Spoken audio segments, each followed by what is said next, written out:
તો ગુજરાતમાં એક બાજુ ગરમીનો પારો ઊંચો જઈ રહ્યો છે તો બીજી બાજુ રાજકારણની ગરમી પણ વધી રહી છે। ત્યારે જીએસટીવી દ્વારા રાજકારણની ઘટનાઓને રમૂજ અને હળવા ટોન સાથે જુઓ પોલિટિક્સનું પોલમપોલ।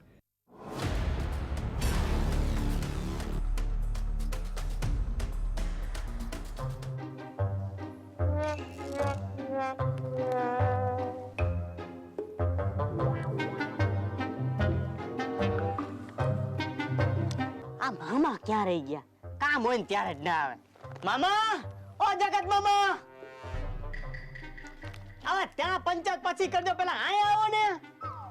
જગત મામા, ઓ જગત મામા, શું છે? કેમ રાડા રાડું કરે છે? તમે ફોર્મ ભર્યું? શેનું ફોર્મ? 12માની પરીક્ષાનું ફોર્મ? 12માની પરીક્ષાનું ફોર્મ નહીં તો યુપીએસસી નું ફોર્મ, સરકારી નોકરીનું ફોર્મ? હવે તમે અહીંયા બેઠા બેઠા રોજ સરકારની ખોદખોદ કરો છો તો તમને સરકારી નોકરીમાં કોણ નાખવાનું? એટલે જ પેન્શન વગરના રહી ગયા। તો પછી શેનું ફોર્મ? પ્રધાનમંત્રી આવાસ યોજનાનું ફોર્મ? મને ખબર નથી પડતી એટલે તો તમને પૂછું છું। આ જુઓ,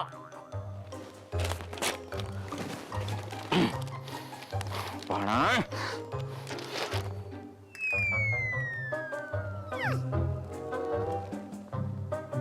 ભાણા, આ સંસદ સભ્ય નિર્વાચન યોજનાનું ફોર્મ છે।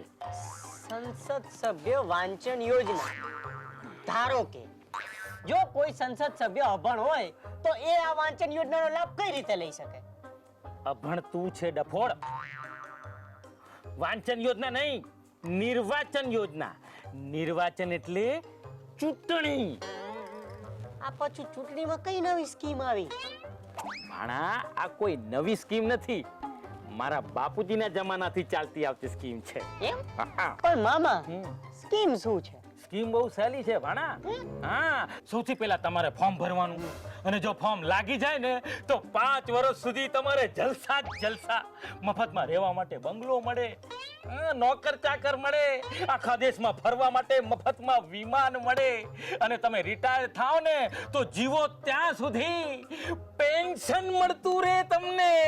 ઊંચા માયલી સ્કીમ લાગે છે। હા તો મામા, હા, આમાં ટોટલ ઇનામો કેટલા? 542। હે, 542? તો મામા, તમે ભરી દો ને, તમે તો નસીબદાર જ છો ને। ભલા ભાણિયા, આ કઈ ખાવાના ખેલ નથી હો। ચૂંટણી છે, ચૂંટણી।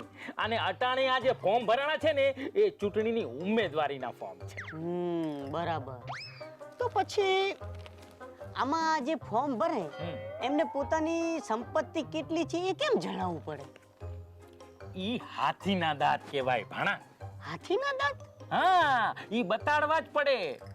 બાકી છેલ્લા 5 વર્ષમાં તમારી સંપત્તિ 50 કરોડમાંથી 500 કરોડ થઈ ગઈ હોય ને તો કોઈ સીબીઆઈ વાળો કે ઈડી વાળો તમને પૂછે નહીં।